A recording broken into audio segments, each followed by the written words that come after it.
itu harus kita melihat ada 3 komponen ini. Yang pertama adalah prudent.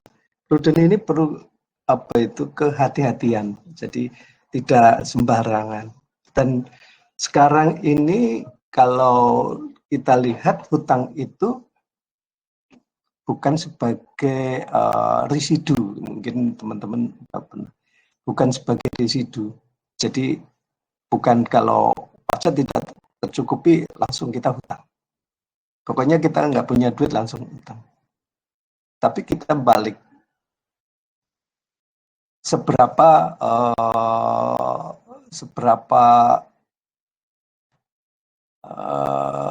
mampunya pemerintah atau lembaga atau semuanya lah, mampunya untuk membayar hutang itu sampai seberapa. Jadi kita balik. Jadi bukan kita dikit-dikit hutang, tapi kita tidak melihat apa itu kita mampu membayar atau tidak. Tetapi kita balik. Kita mampu bayarnya berapa. Jadi hutang itu, makanya di sini hutang itu harus prudent. Jadi penuh kehati-hatian. Jadi perlu perhitungan, perlu strategi. Sehingga apa? Nanti yang kalau kita melaksanakan atau kita mengelola, pasti harus apa? Harus lebih hati-hati. Jadi tidak sembarangan kita harus berhutang membabi buta ya. Wah pokoknya kalau nggak punya duit kita hutang. Enggak seperti itu. Yang kedua adalah akuntabel. Jadi akuntabel ini dapat dipertanggungjawabkan. Jadi apapun dokumen-dokumen atau negosiasi itu, baik itu pengelolaan mulai dari perencanaan sampai pertanggungjawaban, itu semua harus akuntabel, dapat dipertanggungjawabkan.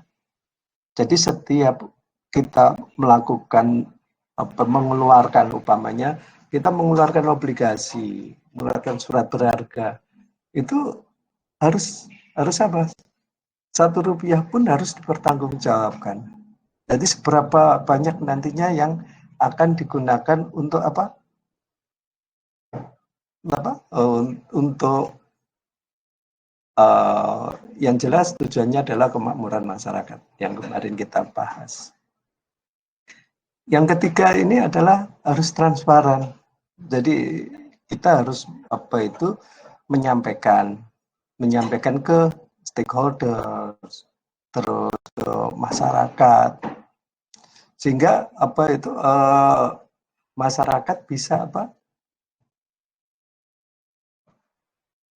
masyarakat bisa memonitor. Karena sekarang masyarakat itu adalah sebagai investor banyak sekali. Jadi setiap investor harus harus mengetahui duitnya digunakan untuk apa. Apalagi kalau yang berbasis kemarin kita mencoba untuk bekerja sama dengan badan wakaf umpamanya. Dia langsung di situ sudah harus ada ada bentuknya, proyeknya, dan itu disampaikan kepada sehingga pengelolaan kita transparan mulai dari perencanaannya, terus pelaksanaannya, bahkan pertanggungjawaban tadi. Sehingga tiga melatar belakangi pengelolaan utang pemerintah itu, yang pertama adalah prudent, kedua adalah akuntabel, yang ketiga adalah transparan. Itu harus pemerintah harus menjaga tiga ini dan melaksanakan. Ini amanat sebetulnya, amanat dari undang-undang SUN ya, surat utang negara maupun surat berharga syariah negara, itu mengamanatkan tiga komponen besar ini.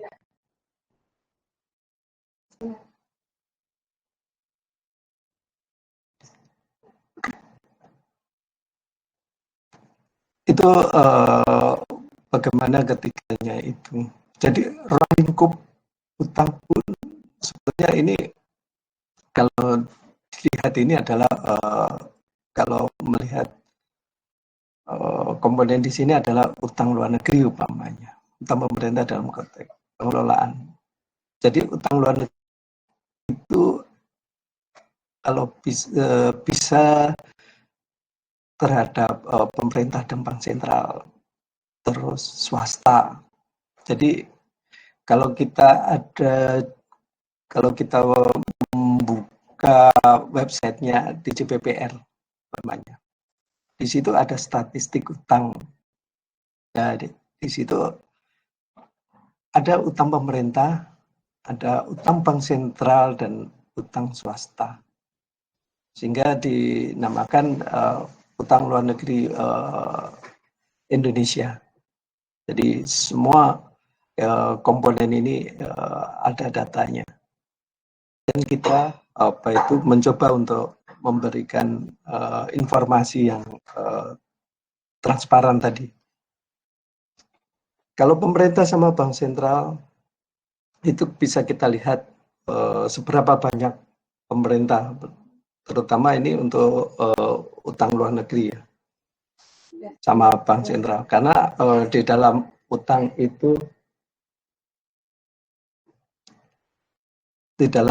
itu kita harus menjaga, terutama di sini kalau utang luar negeri kita jaga adalah unsur currency, karena currency ini penting, karena untuk apa, cadangannya berapa, sehingga dalam pembayaran, terutama untuk pembayaran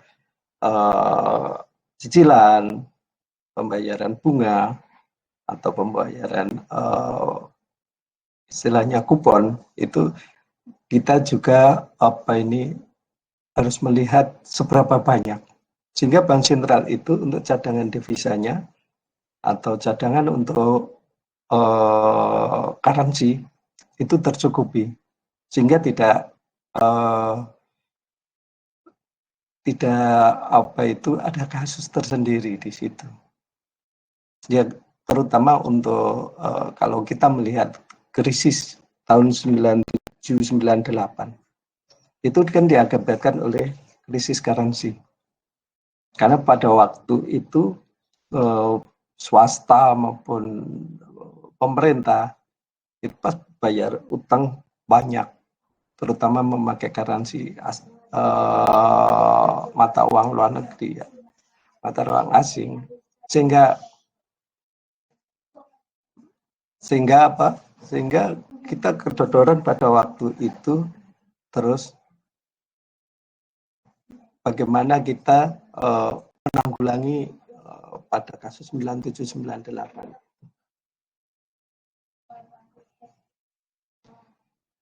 Sehingga kita harus melihat seberapa banyak currency yang akan dibayar pada waktu itu. Sehingga krisis 97-98 itu diakibatkan oleh utang luar negeri ini, terutama swasta yang tidak melaporkan seberapa banyak kebutuhan currency itu. Itu yang ruang lingkupnya ya, coverage dari utang tersebut.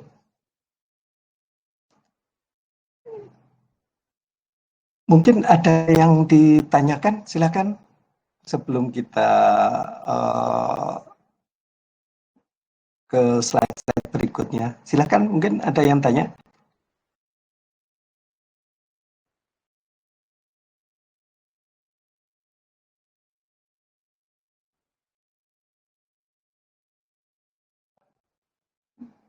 Halo? Sepertinya belum ada, Pak. Belum ada ya? Oke.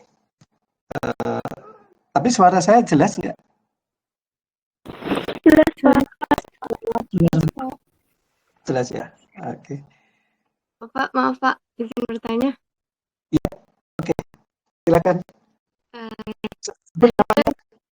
Ya, nama saya Cindy, Pak. Absen nomor 7. Absen nomor berapa? Vin? Setuju, Pak. Oke, silakan. Ya. Jadi kan pengelolaan utang pemerintah kan salah satunya transparansi ya kan, Pak? Betul.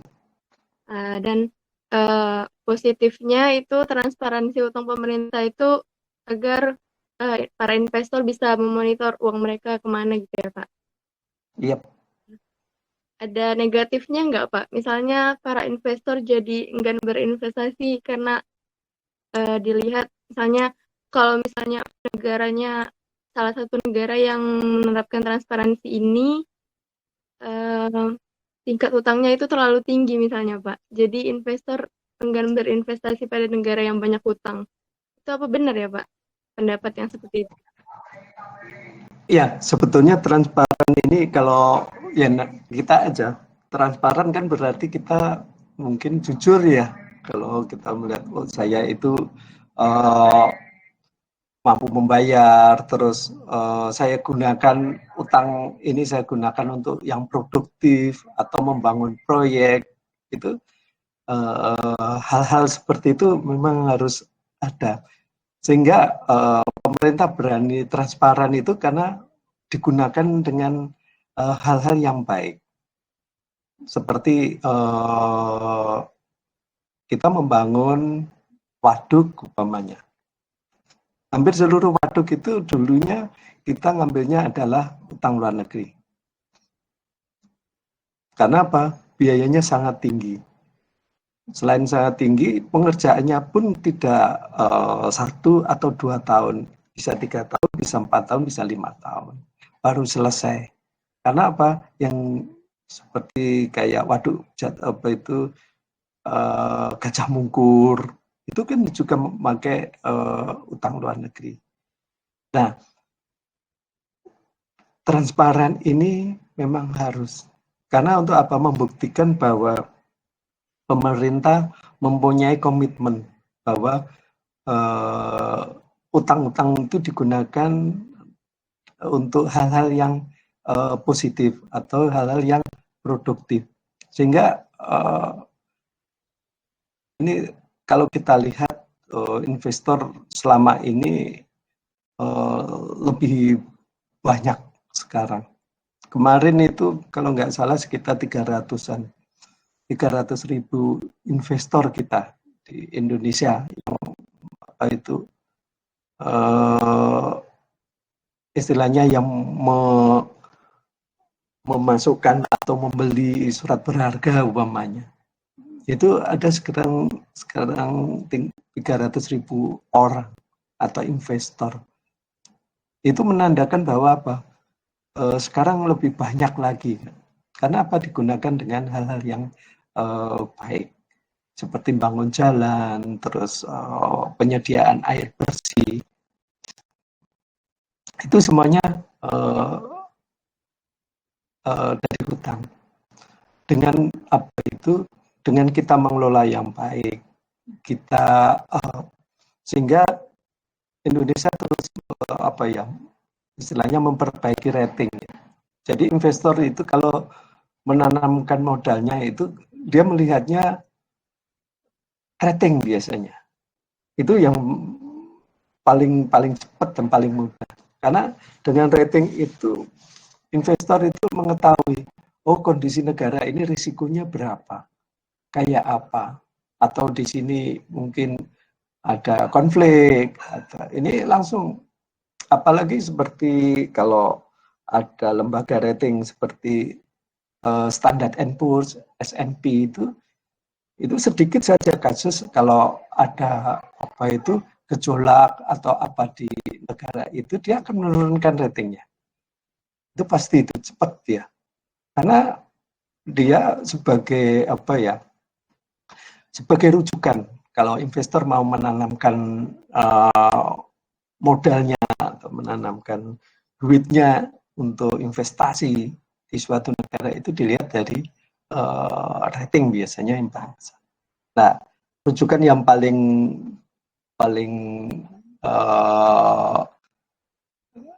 bagus adalah Standard & Poor's. Seperti itu. Vindi, mungkin Jelas, Yudi? Iya Pak, terima kasih Pak. Oke, terima kasih. Mungkin yang lainnya?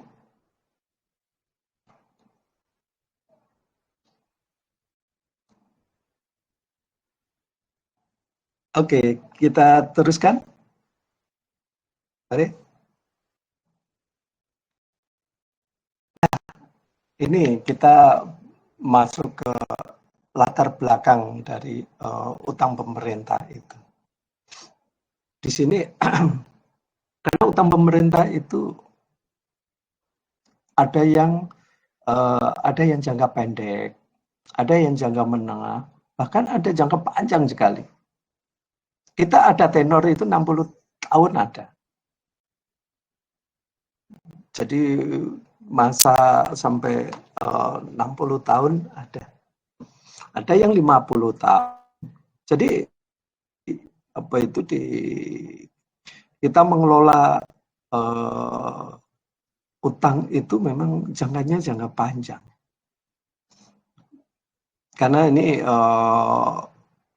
bagaimana kita menegosiasi lembaga atau negara lain untuk menghutangi kita. Sehingga yang pertama ini adalah akumulasi utang masa lalu. Ya karena apa? Karena banyak kan tenornya adalah tenor jangka panjang. Jangka panjang itu ya itu tadi mulai tahun 60-an kita sudah berhutang. Sehingga apa? Kalau tenornya panjang berarti apa? Setiap tahun kalau kita melakukan hutang itu akan terakumulasi terus utang itu. Sampai apa? Sampai dia closing. Sampai dia selesai. Ini yang melatar belakangi kenapa kita harus mengelola utang itu dengan baik. Karena apa? Utang itu adalah akumulasi. Setiap tahun kita harus mengevaluasi, merevisi. Itu harus di sini. Apa? Karena jangkanya jangka panjang itu. Kalau jangka panjang tidak kita manage, nanti pas pada waktu umpamanya jatuh tempo, kalau surat berharga itu kan hampir tidak ada cicilan, tapi langsung pada pas jatuh tempo 5 tahun, ya 5 tahun itu kita harus membayar seberapa besar yang kita utang pada 5 tahun yang lalu. Sehingga ini akumulasi dari utang masa lalu seperti itu. Yang kedua adalah kondisi ekonomi saat ini. Nah, hampir seluruh negara pada kondisi ekonomi saat ini sangat-sangat kita sudah masuk ke zona krisis sebetulnya di krisis dunia, terutama pada ekonomi. Karena apa? Hampir seluruh negara kondisi ekonominya pada saat ini lagi jatuh ya, lagi turun. Sehingga pada kondisi saat ini banyak sekali orang yang atau negara yang minta bantuan untuk hutang lagi. Karena untuk menanggulangi krisis sekarang ini untuk pandemi COVID-19 ini sangat dalam sekali. Sehingga kita harus kalau kita mengandalkan dari penerimaan kan otomatis kalau ekonominya lesu atau krisis pasti apa? Penerimanya turun. Kalau penerimaannya turun, otomatis kita harus mengandalkan apa?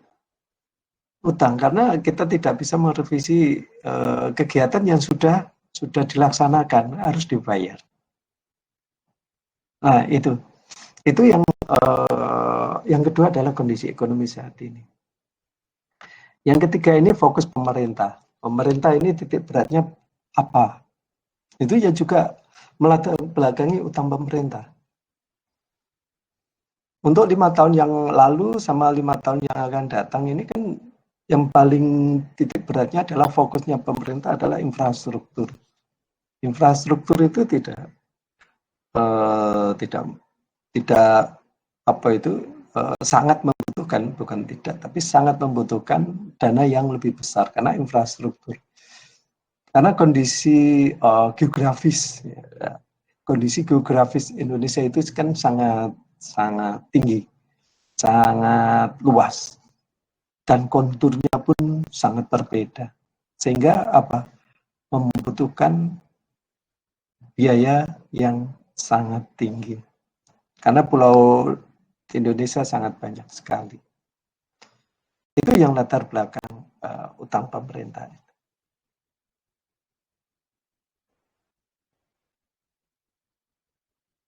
Nah, ini sejarah. Kalau kita mengetahui sejarah utang pemerintah itu, yang pertama adalah Orde Lama. Jadi warisan pemerintah Belanda melalui Konferensi Meja Bundar. Karena di dalam Konferensi Meja Bundar itu utang-utang Belanda itu istilahnya bukan utang Belanda ya. Belanda itu membangun Indonesia itu anggapannya bahwa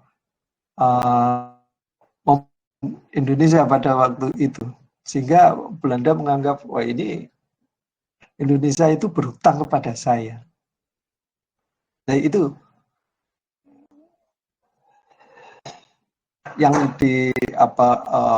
pada waktu Konferensi Meja Bundar itu Indonesia dinyatakan berutang kepada Belanda di situ. Itu secara utang pemerintah pada Orde Lama. Yang kedua di situ adalah defisit neraca perdagangan. Karena kondisi pada Orde Lama ini kan istilahnya untuk membangun negara baru, sehingga sangat dibutuhkan pembiayaannya yang sangat tinggi. Yang kedua adalah kondisi politik pada waktu itu. Orde Lama multipartai, terus ini sangat, sehingga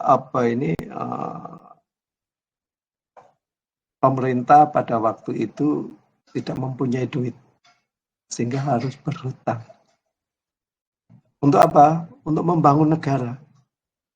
Pada waktu itu kan kita baru merdeka. Sehingga selama 20 tahun itu, 45 sampai 65 ini memang istilahnya rekonstruksi, baik itu infrastrukturnya, masyarakatnya, pokoknya semuanya untuk yang akan dikerjakan sangat banyak sekali. Yang ketiga, sehingga di defisit neraca perdagangan, karena ya pasti kita belum mampu untuk menghasilkan apa-apa pada waktu itu. Kecil sekali yang kita hasilkan, tetapi kita harus impor. Karena untuk apa? Untuk memenuhi kebutuhan masyarakat pada waktu itu. Sehingga defisit neraca perdagangan. Yang ketiga adalah hiperinflasi. Inflasi di Indonesia pada waktu itu bisa berapa ya? Sekitar 600 sampai 700% kita. Pada waktu Orde Lama tersebut. Sehingga kebijakan yang diambil pada waktu itu adalah mencetak uang.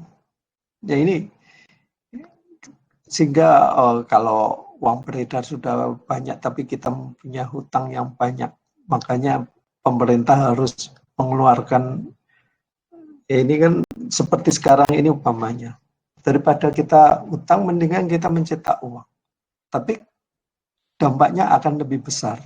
Karena apa? Itu inflasi itu. Karena uang yang beredar sangat tinggi sekali. Sehingga inflasi pasti akan tinggi di situ.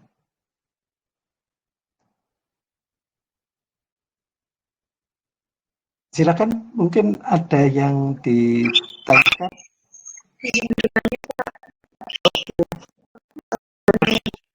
Nama saya 33, absen 23. Iya, oke. Pak mau bertanya tadi kalau nggak salah di slide 4 yang itu kan ada latar belakang utang, itu kan yang ketiga ada fokus pemerintah, ada yang jangka pendek, menengah, sama panjang. Nah, bagaimana caranya pemerintah itu untuk menentukan tenor utangnya, Pak? Nah, dan apakah tenor utang itu ditentukan oleh donor atau si penerima? Dan faktor yang menentukan itu apa saja, Pak? Oke, biasanya yang apa itu jangka pendek, jangka menengah, jangka panjang ini pertama adalah yang menentukan kita, karena kita itu tadi kemampuan kita membayar itu sampai berapa. Umpamanya kalau gajinya 1 juta, kita berhutangnya 5 juta, tetapi dengan jangka waktu 10 tahun kita harus membayar 500 ribuan setiap bulannya. Di situ yang kita yang menentukan berapa, apa itu jangka pendek, jangka menengah, jangka panjang. Nah, dengan kalau kita berhutang dengan metode pinjaman, kita harus bernegosiasi di situ. Kita harus negosiasi sehingga nanti ada loan agreement di situ, istilahnya perjanjian pinjaman. Ya, perjanjian pinjaman itu akan memuat di situ.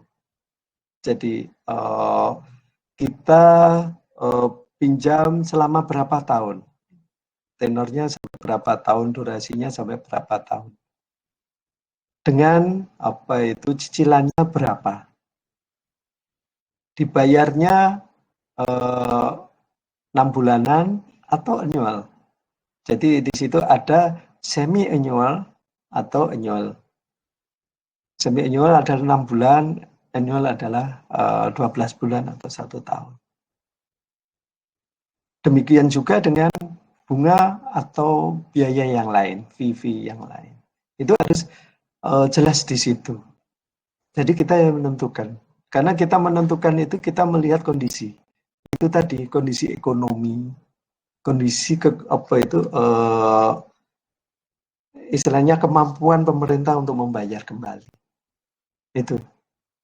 Kalau kita di pasar modal, itu kita cuma menginformasi bahwa pemerintah mengeluarkan seri, umpamanya seri Indonesia 001, umpamanya seperti itu, Indonesia 001 dengan tenor 5 tahun, dengan jumlah umpamanya yang kita jual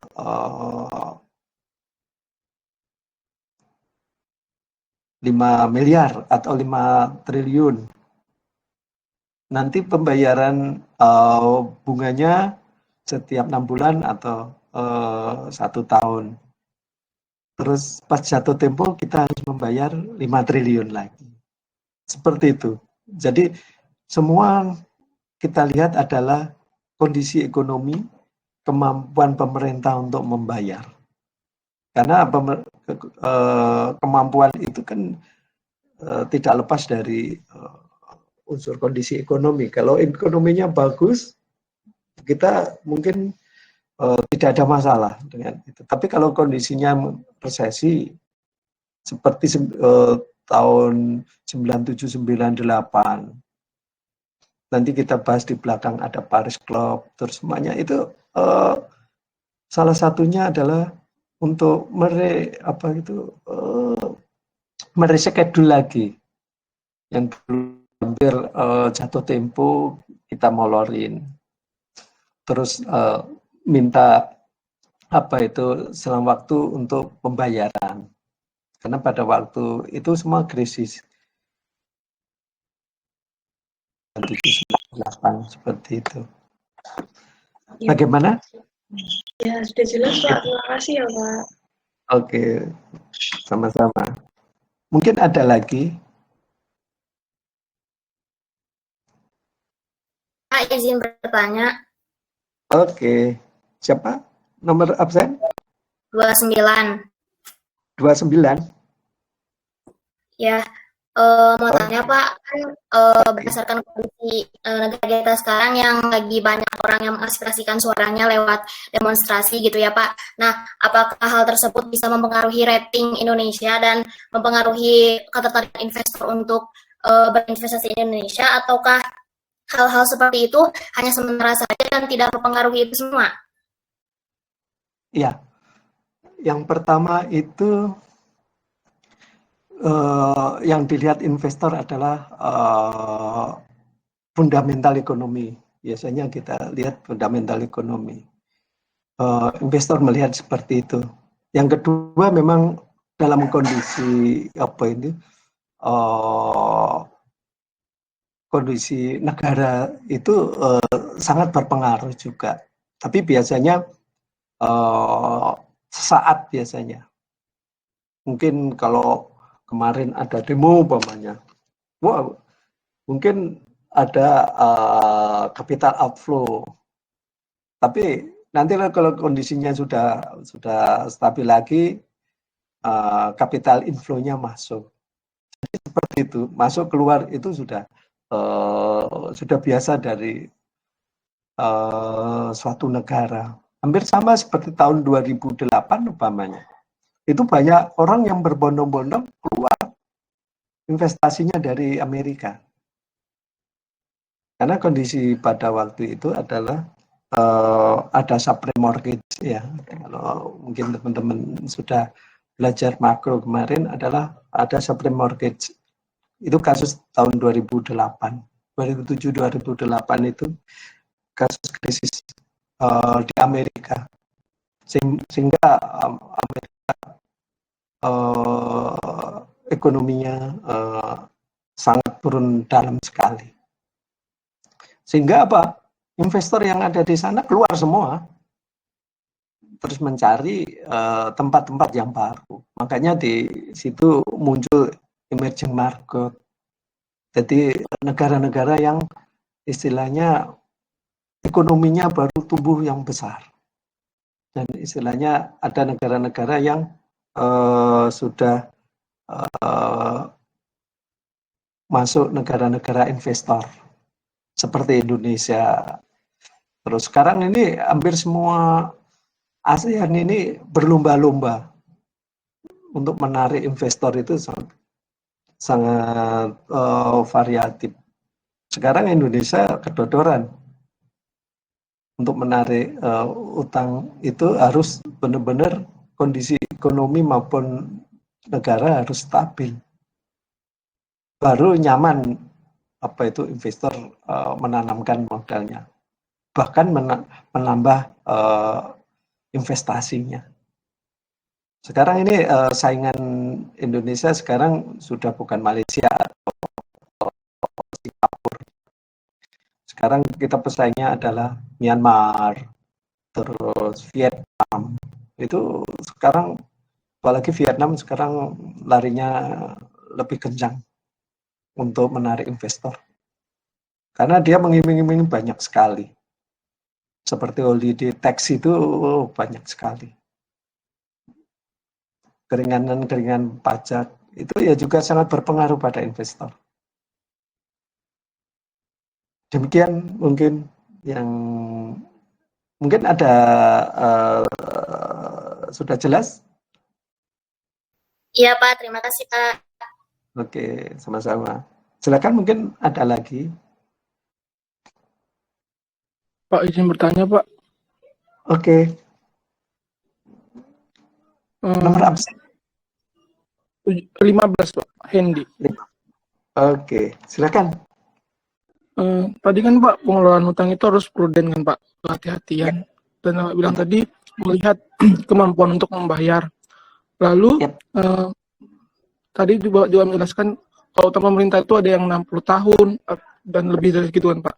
Nah itu cara pemerintah melihat kemampuan untuk membayar kalau udah segitu bagaimana ya Pak? Maksudnya kan itu 60 tahun. Cara pemerintah untuk melihat kemampuannya untuk membayar di tahun itu gimana gitu Pak? Terima kasih Pak. Oke, dengan apa itu kan kalau kita pada posisi 5 tahun yang akan datang ini ramai sekali ini, apa itu tinggi sekali, apa itu kalau kita berutang 5 tahun lagi, nanti 5 tahun yang akan datang ini kita berat sekali. Dengan melihat kondisi sekarang. Jadi dengan kondisi sekarang dan kita banyak sekali formulanya. Kita lihat apa tingkat inflasi, rata-rata per tahun itu berapa, kita kalikan.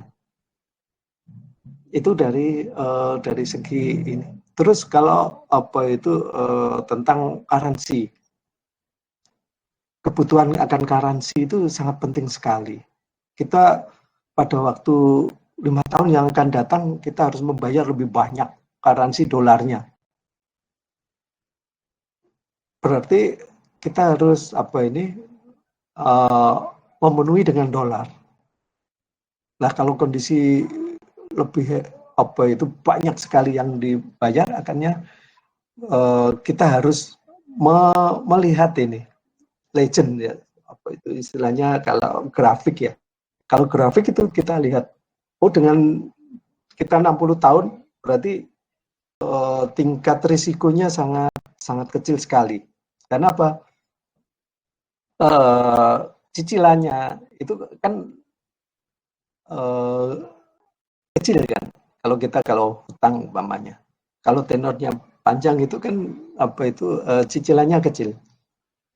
Sehingga apa itu kita untuk kebutuhan di dalam negeri, untuk kebutuhan yang lain itu bisa tercover di situ. Karena apa?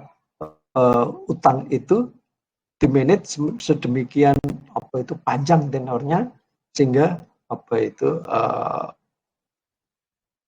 cicilannya lebih kecil. Namun yang bulan apa itu minggu kemarin yang kita sampaikan pasti bunganya akan lebih apa ini lebih tinggi kalau yang sifatnya long.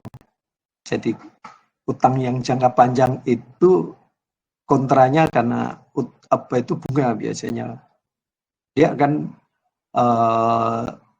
akan di investor itu melihat panjangnya seperti itu dengan bunga seperti dia bunganya tinggi, itu risiko yang akan ditimbulkan yang akan datang, jadi istilahnya opportunity risk itu sudah dialokasikan di apa ini di bunga itu, sehingga investor itu nyaman atau mau investasi dengan jangka panjang. Makanya di Indonesia ini terutama untuk jangka panjang kebanyakan kalau banyak asingnya atau lembaga apa itu kreditor ya yang internasional seperti ADB, Bank Dunia. Kita ADB yang 60 itu dari ADB. Jadi Asian Development Bank. Tapi bunganya di situ Asian Development Bank pada waktu itu bunganya adalah 0. Karena di situ ada istilahnya ya kemurahan ya. Karena di Indonesia pada waktu itu ya namanya apa itu good boy. Jadi setiap pembayaran kembali utang itu selalu tepat waktu. Nah makanya ada fasilitas seperti itu. Begitu mungkin yang bisa disampaikan. Siap, Pak. Terima kasih ya, Pak. Oke, sama-sama. Mungkin ada lagi? Izin bertanya, Pak. Oke. Ya. Seperti yang tadi disebutkan bahwa dalam sejarah utang pemerintah, Indonesia mengalami hiperinflasi kan, Pak? Ini terjadi cukup lama, tahun 61 sampai 66. Dan latar belakangnya ini, kenapa hiperinflasi telah disebutkan karena satu-satunya cara untuk menutup defisit bahwa ini tuh dengan pencetakan uang oleh Bank Indonesia. Kenapa Indonesia ini lebih memilih untuk mencetak uang saat itu ketimbang untuk melakukan utang, Pak? Apa karena utangnya itu telah banyak dan lebih riskan dibandingkan dengan mencetak uang? Seperti yang disebutkan tadi bahwa inflasi sendiri memiliki dampak yang cukup dahsyat ya Pak. Apa dengan Indonesia lebih memilih jalur melakukan utang, ini memiliki dampak yang lebih dahsyat dibanding inflasi Pak? Jadi apa sih Pak, kenapa gitu lebih memilih untuk mencetak uang? Kenapa nggak mengandalkan misalnya dengan surat berharga yang dijual ke masyarakat pada saat itu? Apakah kemampuan ekonomi masyarakat itu belum cukup kuat Pak untuk tertarik kepada hal yang seperti itu Pak? Terima kasih Pak. Nomor absen berapa? Nomor absen 1 Pak. Oke. Begini, pada waktu itu tahun 60-an, ya itu tadi, antara tahun 45 sampai 65 ini, kondisi masyarakatnya belum mapan. Di Indonesia belum mapan. Sehingga tetapi kebutuhan sangat tinggi. Yaitu tadi untuk membangun negara baru harus membutuhkan biaya yang sangat besar. Nah, dengan mau membangun banyak seperti itu, pada waktu Orde Lama ini kan kebanyakan ada yang namanya krisis politik ya pada waktu itu, sehingga ada multi partai ini, sehingga akan campur sehingga ekonomi pada waktu itu jatuh, sehingga ada inflasi tersebut. Karena apa? Kalau kita mengeluarkan obligasi pada waktu itu mungkin orang-orang nggak akan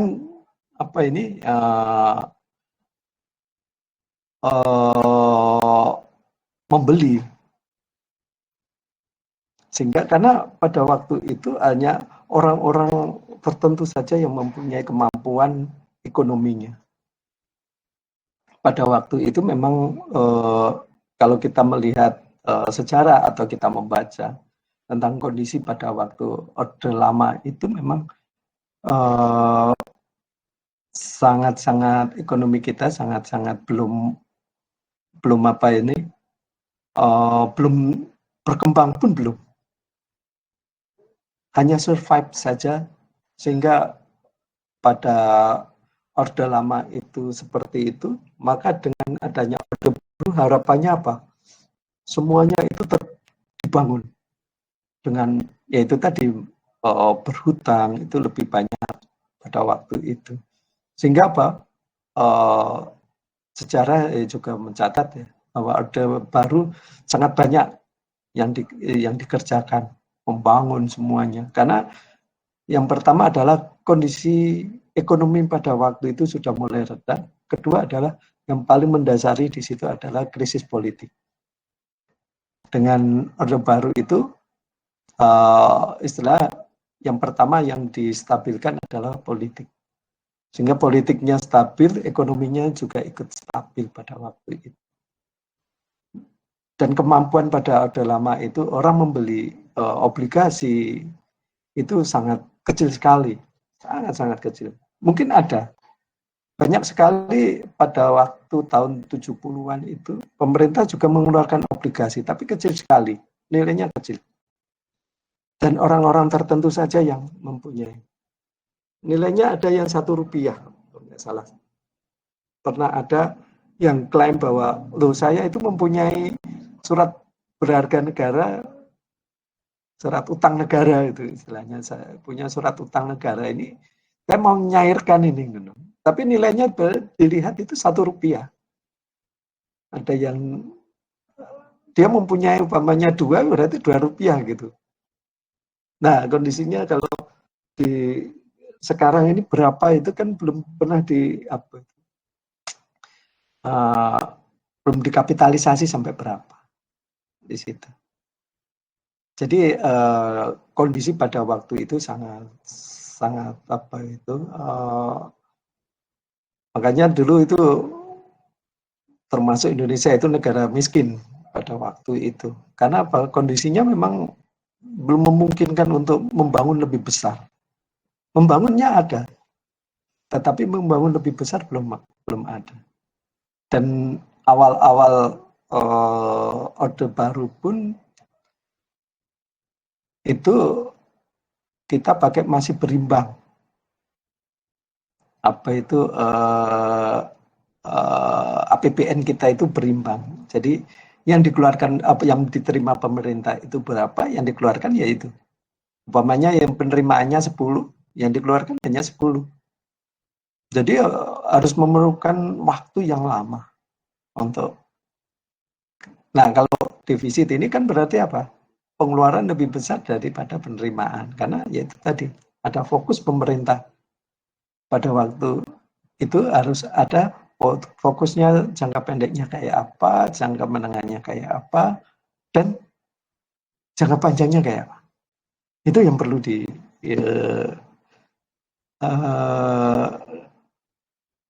dilakukan pada waktu itu. Bagaimana? Terima kasih, Pak. Oke, sama-sama. Ada lagi? Kalau tidak, kita teruskan. Nah, ini Orde Baru. Nah, di sini Orde Baru anggarannya adalah berimbang. Kita ada bantuan teknis ya, teknis untuk bagaimana anggaran itu berimbang. Ada skema Paris Club. Di sini skema Paris Club ini ada reschedule. Ini tadi saya sampaikan ada reschedule untuk membayar kembali utang-utang. Karena pada waktu itu ada krisis, yaitu tadi kita masih pada waktu-waktu itu masih membutuhkan biaya yang besar. Kalau utang-utang yang jangka yang tahun-tahun yang lalu, yang jatuh temponya di situ, maka akan dibayar lebih panjang, tenornya akan lebih panjang atau lebih pokok itu kita kurangi, waktunya yang diperpanjang. Di situ adalah skema Paris Club. Karena perjanjiannya adalah di Paris, jadi akhirnya dinamakan adalah skema Paris Club. Yang kedua, yang berikutnya adalah Intergovernmental Group on Indonesia. Ya. Di sini dulunya dipimpin oleh Belanda. Nah, ini. Karena dianggap saya itu membangun Indonesia. Jadi bantuan-bantuan itu Indonesia itu dikerjakan oleh Belanda. Dulu ketuanya dari Belanda, IGGA di sini. Yang berikutnya adalah bum-bumnya ini. Karena Indonesia sejak dulu itu adalah pengekspor minyak. Sehingga pada waktu oil boom ini, pemerintah Indonesia khususnya menikmati sekali oil boom ini. Sehingga kita bisa membangun lebih banyak lagi. Dengan apa? Dengan hasil dari oil boom ini. Yang berikutnya di sini adalah reformasi perpajakan dan regulasi perbankan. Di sini pajak-pajak, sehingga pajak mulai dinaikkan, sehingga biaya akan lebih tinggi lagi. Regulasi perbankan, terutama untuk bunga kredit, ini juga mempengaruhi sejarah utang pemerintah.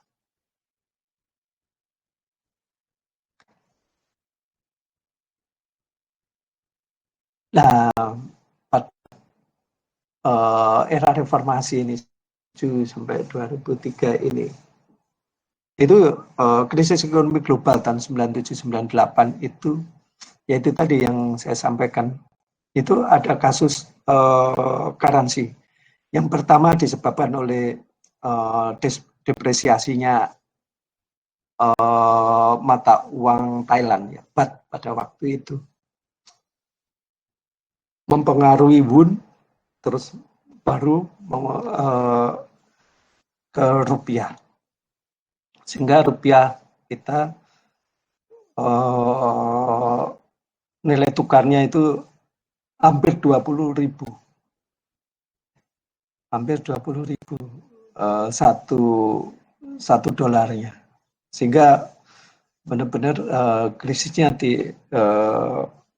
dari currency atau mata uang di sini. Pembentukan debt management unit, ya. Di sini kita dulu ada istilahnya DMO, debt management office.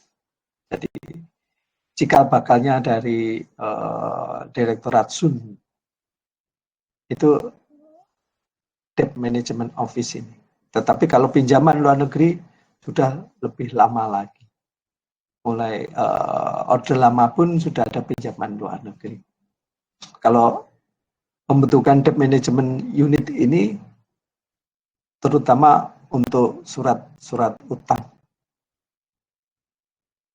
Jadi seperti obligasi, obligasi yang bersumber dari pembiayaan APBN. Untuk sumber APBN kita menggunakan obligasi, dan sekarang ini surat utang negara, SPSN, itu ada di sini.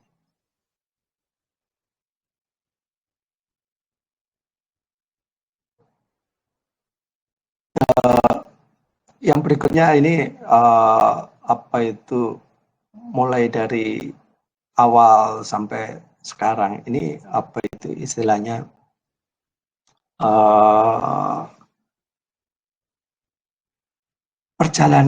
perjalanan mulai dari Orde Lama, terutama negara yang baru merdeka, terus sampai terbentuknya debt management unit, ya.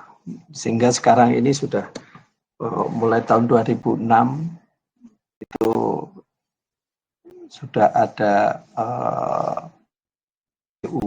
Direktorat Jenderal Pengelolaan Utang di sini. Itulah yang mendasarin apa itu mengapa kita harus berhutang, terus bagaimana kita melaksanakan hutang, siapa yang apa itu istilahnya memanage utang itu. Itu untuk apa itu materi minggu ini. Silakan, mungkin ada yang ditanyakan, silakan.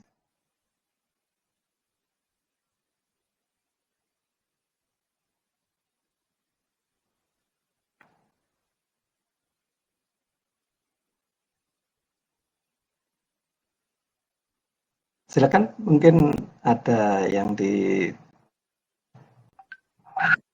Izin bertanya, Pak. Oke. Kan setiap tahun terdapat akumulasi utang dan bunga utang yang semakin meningkat, kan, Pak? Nah, itu dampak jangka panjangnya dari pembengkakan belanja bunga utang bagi APBN itu sendiri kayak gimana ya, Pak? Apa dampak? Jadi dampak dari jangka panjangnya. Iya. Iya. Makanya di kami, terutama di JPPR, sangat ini ya, concern di kondisi kita harus melihatnya, kalau utang sekarang ini kita harus melihatnya seberapa lama atau seberapa banyak utang yang akan dicari, ya. Umpamanya sekarang ini, umpamanya target negara ini di dalam APBN itu kan disebutkan umpamanya utang tidak boleh melebihi 3% umpamanya dari PDB. Itu memang harus seperti itu.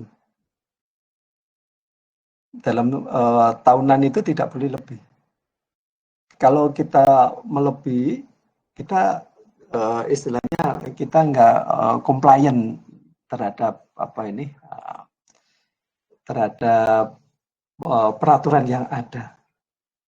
Itu yang membuat kita jadi harus istilahnya harus mengelola utang itu dengan baik. Coba kalau kita umpamanya, kalau kita tidak mengelola utang itu dengan baik, itu mungkin setiap kita kekurangan duit, ya udah kita utang aja. Itu yang paling simpel itu. Orang pasti bilangnya, oh itu paling simpel gitu. Namun ya itu tadi kita balik. Seberapa seberapa besar kemampuan dari pemerintah itu harus membayar kembali itu harus harus ada itu. Jadi kita harus mempunyai strategi. Kalau kita tidak punya strategi, yaitu tadi dikhawatirkan di kemudian hari kita tidak mempunyai banyak uang atau kondisi yang mungkin pada waktu itu kondisinya sangat sangat berbeda sekali dengan kondisi namanya. Dengan kondisi sekarang ini kita harus benar-benar melihat melihat lebih jauh lagi, karena pandemi ini kan ya juga tidak bisa diketahui kapan berakhirnya kan. Makanya di pemerintah itu harus benar-benar hati-hati ini. Memang dengan adanya penambahan utang itu juga tidak kita menjaga tadi asas prudent itu harus kita jaga di situ. Karena pada waktu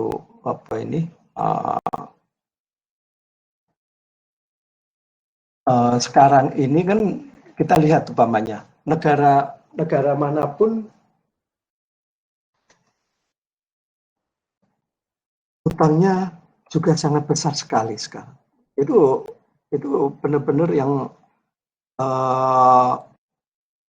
sebagai tolok ukur dari kita ya. Amerika sekarang ya juga turun sangat dalam. Singapura apalagi turun karena yang dilayani di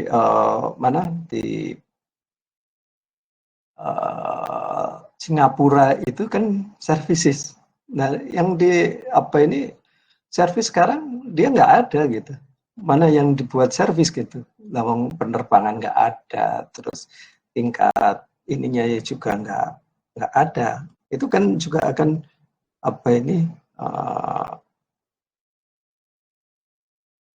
mempengaruhi penerimaan negaranya. Sehingga pemerintah harus lebih hati-hati, terutama pada jumlah, terutama yang kita sekarang ini yang paling besar adalah kita nganu tenornya. Tenornya semakin panjang. Karena kalau kita tidak tidak panjang, tadi kayak kemarin itu bahwa kalau kita pakai jangka pendek umpamanya, belum sampai kondisi ekonomi di kita bagus, kita sudah harus membayar kembali utangnya gitu. Makanya di dalam ekonomi itu kita harus melihat kondisi yang akan datang pun kita harus bisa memprediksi. Itu harus. Karena kalau tidak seperti itu, Indonesia nggak akan bisa terutama untuk yang ditakutkan kan orang-orang itu kan membayar kembalinya itu. Kalau kita besar, yang bayar siapa gitu. Nah, di situ yang bahwa pemerintah kalau kita bicara masalah utang itu kita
Maaf, tadi ada ini apa itu kok tahu-tahu koneksinya nggak tanya, adanya habis baterainya, modemnya habis.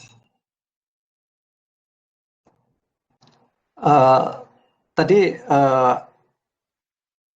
bahwa kenapa tenor harus kita jaga lah untuk apa? Untuk kedepannya kita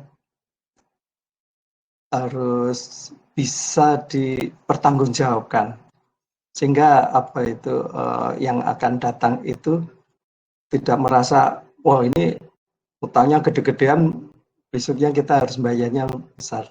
Kita harus apa itu mengatur strategi supaya di tiap tahun itu tidak apa itu besar untuk mengembalikan biayanya. Itu yang perlu kita jaga sehingga kita kelola dengan baik itu seperti itu.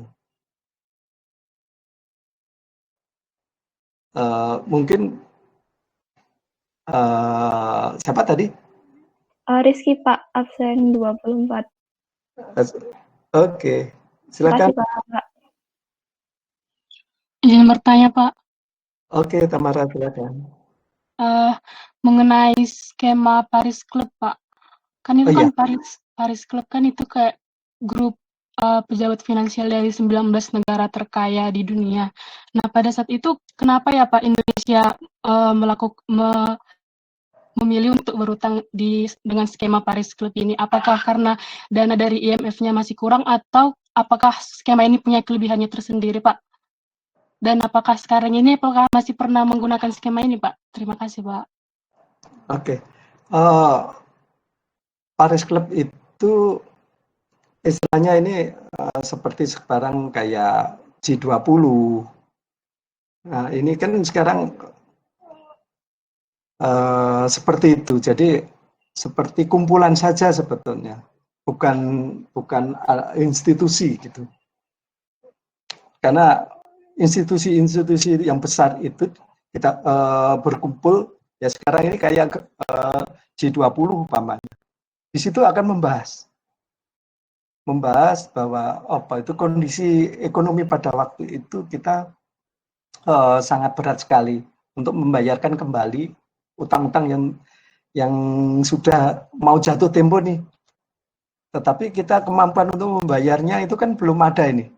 Nah, di apa itu pada waktu itu makanya di dalam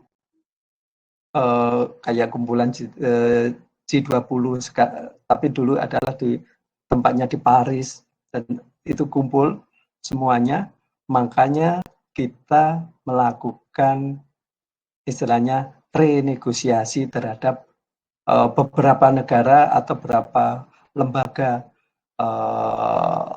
internasional pada waktu itu kita minta keringanan karena kondisi ekonomi pada waktu itu.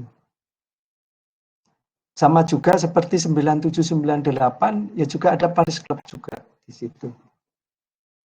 Itu ya juga apa itu kita minta keringanan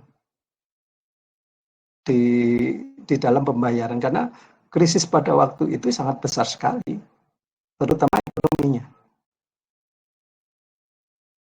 Sehingga kita harus mempunyai. Nah sekarang ini sudah nggak ada lagi mungkin Paris Club lagi, tapi yang ada sekarang kan G20 itu adalah kumpulan negara-negara. Nah kumpulan negara-negara itu biasanya kalau ada krisis seperti ini kayak kemarin itu krisis dunia seperti ini G20 itu mungkin sama-sama menandatangani agreement-nya masing-masing atau istilahnya gentleman agreement-nya masing-masing ya. Bahwa utangnya kalau pada waktu ini bisa di reschedule, kita reschedule begitu. Itu sangat fleksibel sekali kalau kita melihat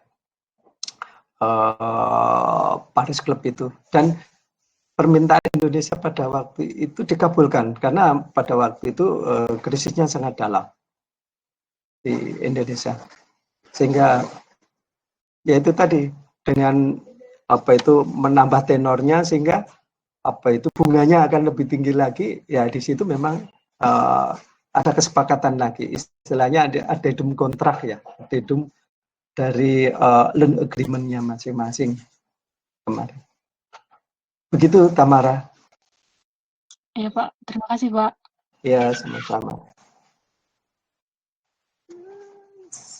Silakan, mungkin ada lagi.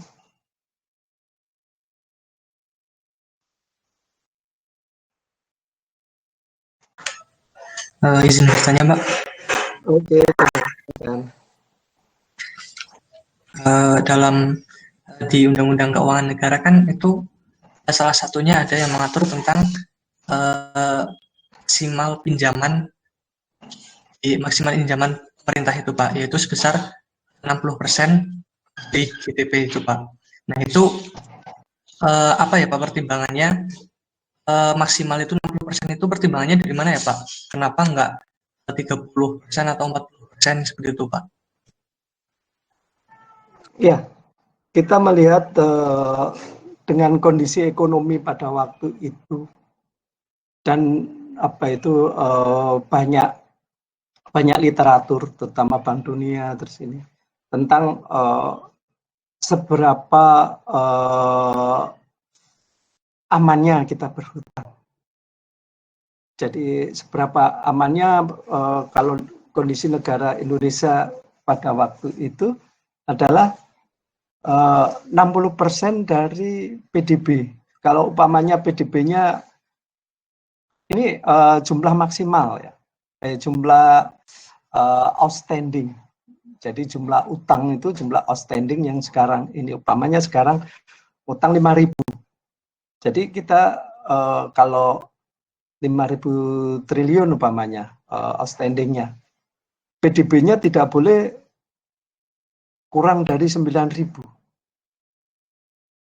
PDB-nya harus lebih dari 9.000. Kalau 9.000 berarti kita sudah 60% dengan kondisi seperti ini. Kalau PDB-nya bisa, kita kan PDB-nya sudah 10.000 ke atas.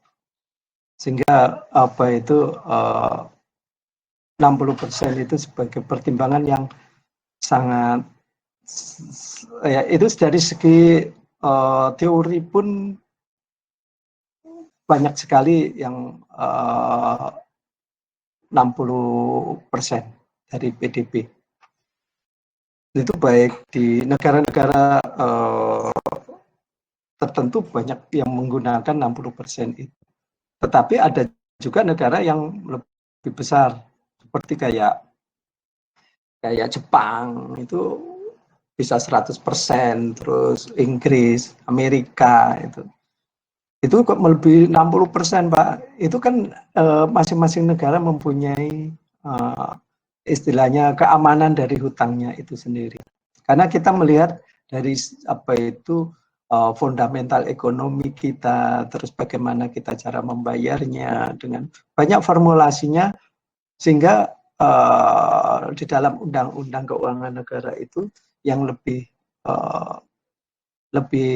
aman itu batasnya adalah 60. Kalau sudah 60 ke atas sudah sangat tidak aman sekali terhadap perekonomian maupun kondisi Indonesia untuk membayarkan kembali.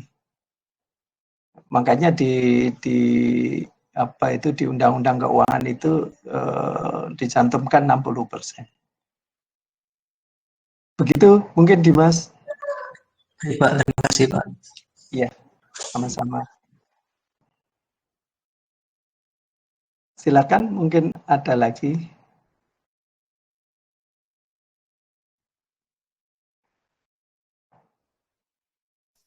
Ya, permisi Pak, izin bertanya Pak. Oke, silakan. Tadi kan Bapak menyebutkan kalau tahun 98 itu Indonesia mengalami hyperinflasi gara-gara Indonesia lebih banyak mencetak uang daripada untuk mengambil utangnya, Pak.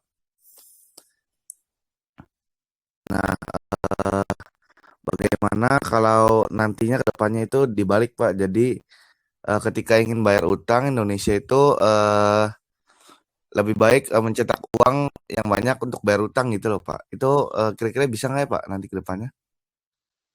Terima kasih Pak. Ya, itu tahun 67 ya, pokoknya tahun 6 masih orde lama pada waktu itu, sehingga mencetak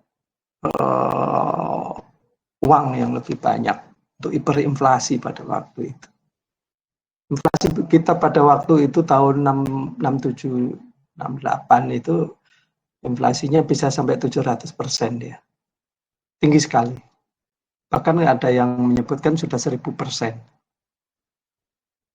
Tetapi yang perlu kita cermati memang kalau kasus 97, 98 kita tidak mencetak uang karena pada waktu itu krisisnya adalah mata uang kita terhadap dolar. Itu. Karena kebutuhan itu tadi antara demand dan supply-nya tidak pada waktu 97-98 itu banyak swasta itu tidak menyampaikan laporannya kebutuhan. Baik itu mungkin negara ya juga seperti itu, terus swasta terutama. Karena utang luar negeri swasta itu sangat besar sekali.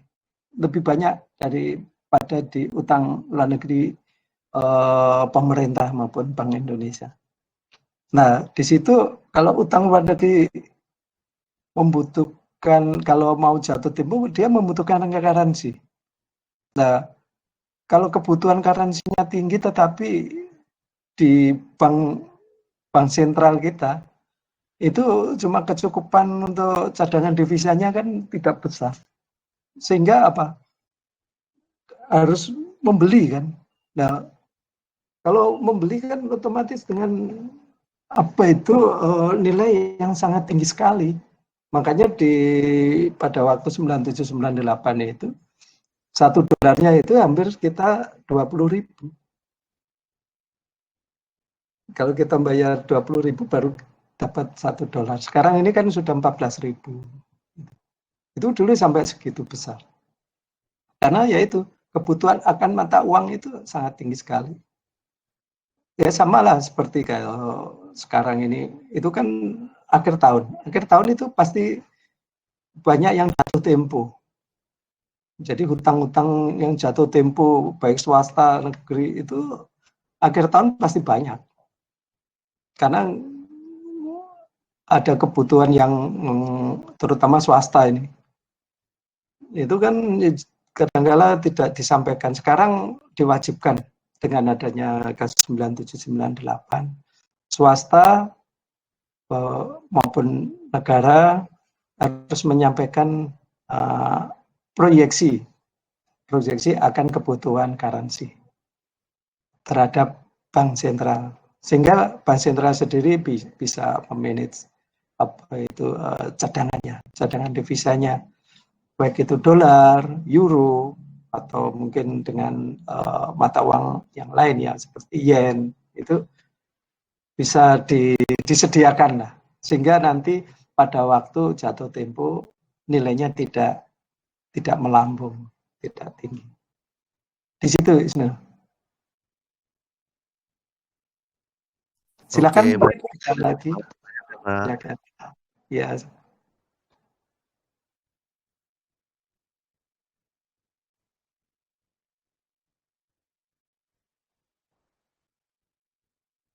Silakan mungkin ada lagi. Oke.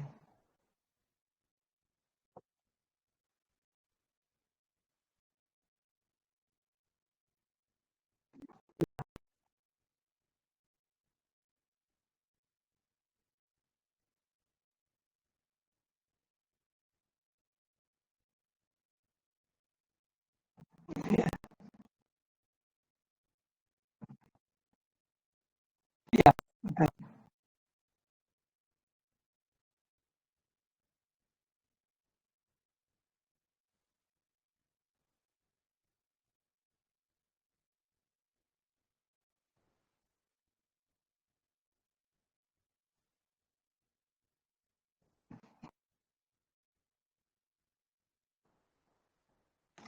Ya, betul.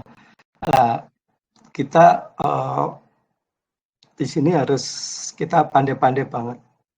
Nanti di dalam menentukan prioritas utang ya. Prioritas utang yang paling cepat adalah penjualan obligasi atau surat utang negara. Itu lebih cepat, lebih efektif.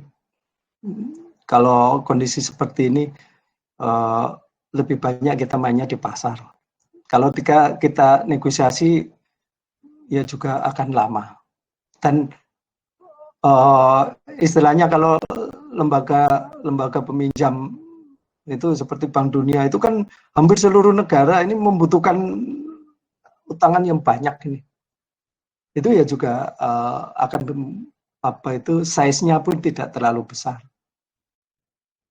Dalam artian jumlahnya pun tidak terlalu besar. Terus utamanya kalau kita G2G ya juga tidak memungkinkan pada waktu ini. Karena semua negara sekarang sangat membutuhkan dananya masing-masing. Jadi untuk membantu negara lain itu ya juga akan sangat kecil sekali kemungkinan. Yang paling besar di sini adalah di pasar. Pasar pasar bursa itu lebih efektif di situ. Nah, permasalahannya di luar atau di dalam. Nah, sekarang ini sifatnya kalau investor itu ada residen dan non-residen. Kalau residen di situ adalah kebanyakan dalam negeri. Nah, kalau kita gencar di dalam negeri, itu akan lebih kasihan lagi terhadap perbankan. Nanti kalau semuanya tersedot di pemerintah, kondisinya akan perbankan ya juga likuiditasnya ya juga akan berpengaruh. Karena orang tidak lagi menabung kan. Ya udah di obligasi, apalagi yang retail sekarang ini kemarin baru launching, kalau mungkin teman-teman kalau ada CWLS ya. Di situ ada cash wakaf link suku. Nah, itu. Nanti Anda klik aja di situ CWLS gitu, nanti ada informasi di situ. Nah, itu kalau orang banyak ya, membelinya banyak gitu. Kayak kemarin suku retail itu kita dapat 25 triliun. Itu di luar prediksi kita. Di luar prediksi kita sekitar targetnya itu 10 itu sudah tinggi sekali kemarin itu. Nah, yang paling besar sekarang ini adalah pasar internasional. Pasar internasional itu kalau kita mengeluarkan obligasi global gitu masih memungkinkan, kita sekitar 3 atau 5 miliar dolar itu kita masih bisa. Kemarin kita bisa mengeluarkan 4 miliar dolar. 4 miliar dolar kalau dikurskan di Indonesia ya sekitar hampir 60 triliun. Itu kondisinya seperti itu, Eka. Jadi kita harus benar-benar tidak haus di semuanya kita raup, tidak, tapi lebih banyak kita kombinasi antara dalam negeri sama luar negeri. Global bond-nya. Begitu ya, Kak? Ya, sama-sama. Mungkin ada lagi, silakan.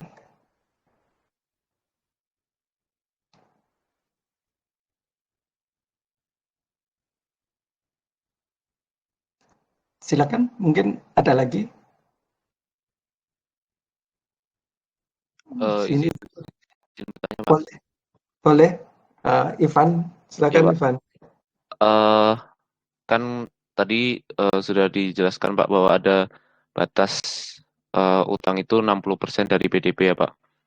Nah, Ya, itu kalau undang-undang. kita melihat bahwa kita masih menerapkan sistem defisit, keseimbangan primer kita masih negatif, berarti akan ada masa di mana maksudnya dimungkinkan ketika suatu saat itu hampir mencapai 60%, Pak. Nah, ataupun sudah mencapai 60%.